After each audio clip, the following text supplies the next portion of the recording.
So we had a bit of an issue today trying to find ice to keep our supper cold while we went to the hot springs. And there was one gas station saying we have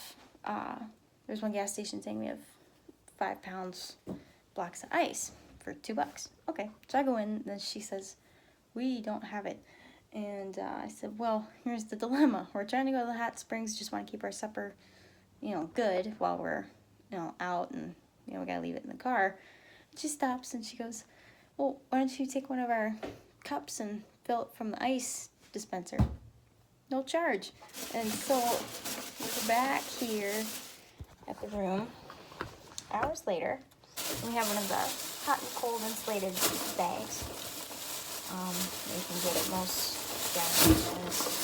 But I just took the cup, put it in a plastic bag. There's still ice in it.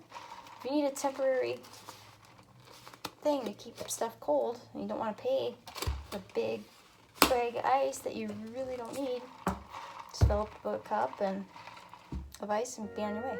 And it's a good temporary thing, especially if you need something small, keep things cold, and she's amazing. So yeah.